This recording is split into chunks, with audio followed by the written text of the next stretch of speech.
네, 이번에는 앞에 진행했던 내용 한번 설명해 보겠습니다. 우선 앞에서 진행했던 내용이시고요. 안드로이드에서 이렇게 로그인하게 되면 아이폰에서 로그인한 사용자가 접속 중인지 확인하는 코드고요. 오늘 안드로이드에서 로그아웃 했을 때 iOS에서도 체크할 수 있게 이렇게 구성해 보았습니다. 이 방법은 굉장히 많이 사용하는 방법인데요. 뭔가 1대1 연결 또는 1대 다 연결해서 우리가 흔히 얘기할 수 있는 실시간 이벤트에 따른 변경을 제어할 수 있게 됩니다. 그럼 지금과 같은 구성을 보면 서로 다른 값을 갖고 있어야 되기 때문에 서버를 통해서 특정 값을 저장해 놓을 겁니다. 그리고 로그인을 했다, 접속을 했다, 접속하지 않았다에 대한 상태 값도 서버 데이터베이스에서 가지고 있어야 되는데요.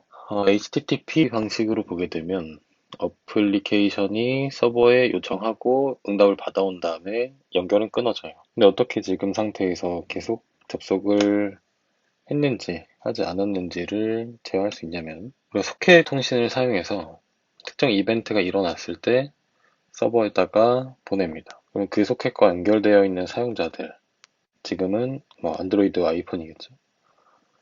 사용자 클라이언트에다가 어떤 특별한 요청이 왔습니다라고 알려주게 됩니다. 네, 특별한 요청이 서버에서 들어오게 되면 클라이언트가 다시 서버로 새롭게 요청해서 데이터를 받아온 다음에 상태를 바꾸는 겁니다. 지금 같은 경우에는 로그인을 했으면 로그인한 상태를 다시 받아오기 위해서 요청을 보내고 받고 화면을 다시 그리는 내용이 되겠습니다. 로그아웃도 마찬가지고요. 로그아웃도 마찬가지로 로그아웃을 했다라는 이벤트를 보내게 되면 해당 이벤트가 서버에서 연결되어 있는 아이폰으로 들어오고 아이폰에서는 다시 서버에 요청을 보내서 새로운 목록들을 받아옵니다. 그럼 그때 로그아웃된 목록을 받아오게 되는 거죠. 자, 이번에는 코드로 보겠습니다. 첫 번째로 보여줄 로그인 위젯은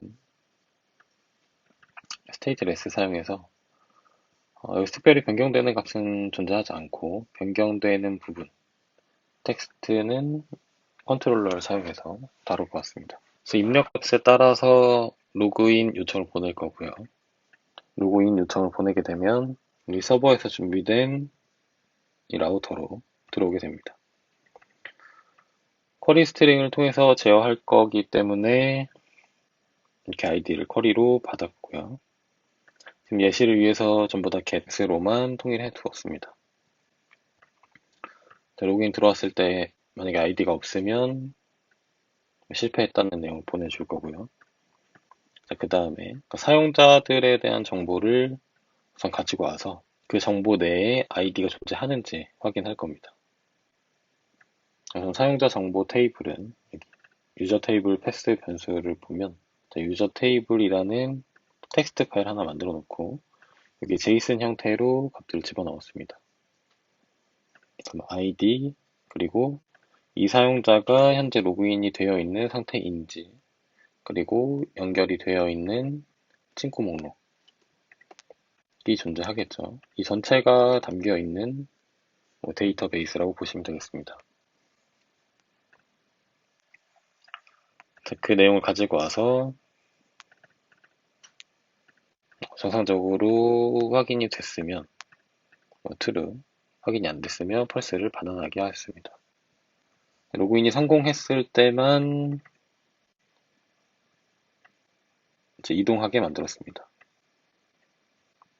푸시에서 이동할 건데 이동한 페이지는 my 앱이라는 위젯입니다. my 위젯으로 이동할 때 앞서서 입력했던 id에 대한 값을 받을 수 있도록 생성자를 통해서 이렇게 받아놨고요. 사용하는 쪽에서도 컨트롤러에 들어있던 텍스트를 담아두었습니다. 이동한 다음에 컨트롤러에 텍스트를 지웠습니다.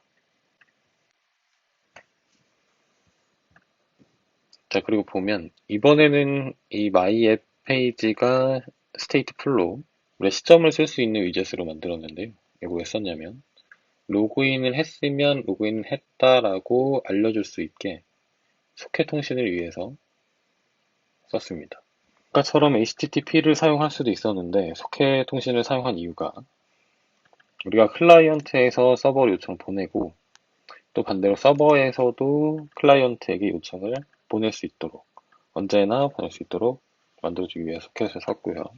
그래서 해당 페이지가 실행될 때 퓨처 마이크로 태스크로 소켓 연결하고 리스너를 붙여놨습니다. 조금 이따가 더 설명을 하고요.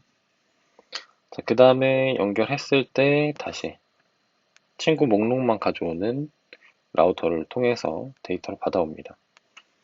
친구 목록 보겠습니다. 친구 목록을 가지고 오는 라우터고요.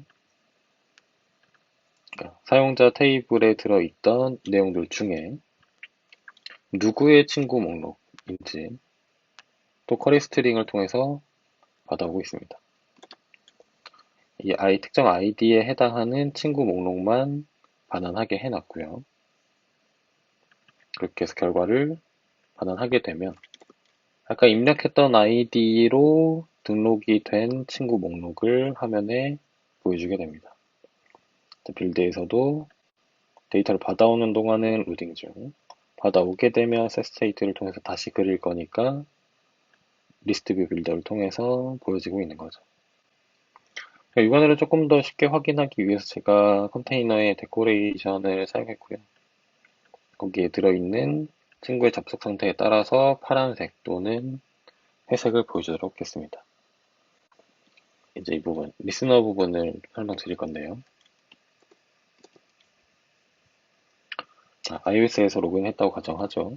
iOS에서는 전부 비접속 상태로 화면이 보여질 건데요. 이 상태에서 안드로이드가 로그인을 하게 되면 아이폰은 서버에다가 친구가 지금 접속한 상태인지를 확인해서 데이터를 받아와야 돼요.